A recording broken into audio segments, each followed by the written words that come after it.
নমস্কার বন্ধুরা, শুভ সন্ধ্যা। আমার ফ্যামিলি এবং ম্যারেজ কাউন্সিলার পেজে আপনাদের অনেক অনেক বেশি স্বাগত।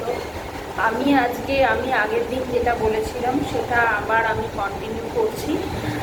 আমার পেজটাকে অনেক বেশি লাইক, শেয়ার এবং কমেন্ট করুন যাতে আমি আপনাদের পপুলার করতে পারি। আচ্ছা, আমি প্রথমেই বলে রাখি, আমি কিন্তু ওয়েস্ট বেঙ্গলের মধ্যেই আমি কাউন্সিলিং করি। হ্যাঁ, কলকাতায় তো করি, এছাড়া কলকাতার আশেপাশে এলাকাতেও করি। যেখানে অনলাইন সম্ভব, যতটা সম্ভব হয় ততটাই আমি করি।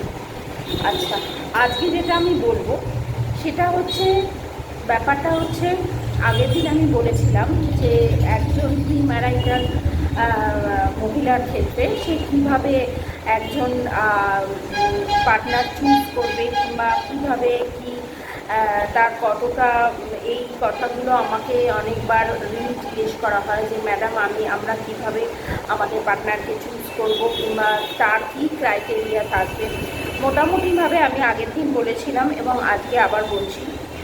দেখুন, প্রথম আপনি যেটা দেখবেন, মানে দুজনের ক্ষেত্রেই বলবো, হ্যাঁ, ব্রাইড এবং টিমের ক্ষেত্রে দুজনের ক্ষেত্রেই বলবো, প্রথমেই আপনি কিন্তু দেখবেন যে সে কতটা রেসপন্সিবল।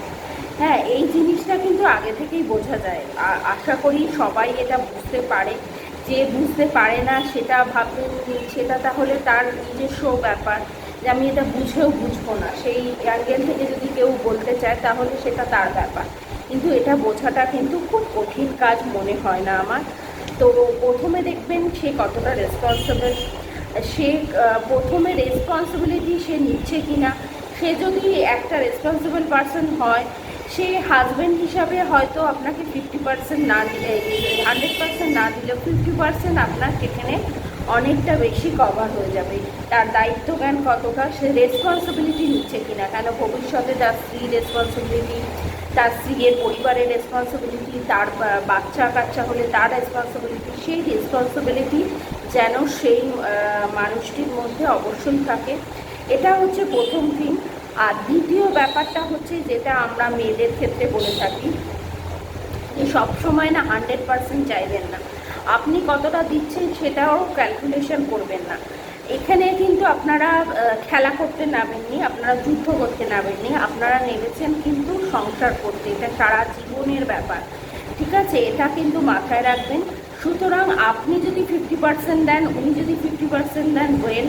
যদি আপনি 40 দেন, উনি 50 দেন, সেটাও ঠিক আছে।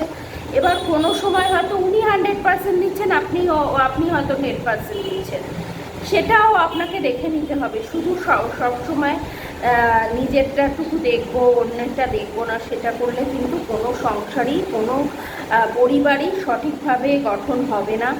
এবং সেক্ষেত্রে আপনাদেরকে অনেক বেশি ধৈর্য ধরতে হবে একটা মানুষকে চেনার ক্ষেত্রে। এক্ষুনি মাত্র তার সাথে সম্পর্কে লিপ্ত হয়ে এক্ষুনি মাত্র ডিসিশানটা না নেওয়াই ভালো। কিছুদিন সময় যাক, কিছুটা তাকে চিনুন, তার মেন জিনিসগুলো, তার রেসপন্সিবিলিটি কিনা, সে কতটা দিচ্ছে আপনাকে, সেই সব জিনিসগুলো আপনি দেখুন। দেখে তারপর ডিসাইড করুন যে এই ভদ্রলোক আপনার অ্যাজ আ পার্টনার হিসাবে আপনার সাথে আজ থাকতে পারবে কি পারবে না, কিংবা এই মহিলাটি আমার পার্টনার হিসাবে থাকতে পারবে কি পারবে না। ঠিক আছে, আজকে আমার যেহেতু আমি একটু ব্যস্ত আছি, আমি এই অবধি ভিডিও করলাম। নেক্সট দিন আরেকটু কিছু বলবো। নমস্কার, সবাই ভালো থাকবেন।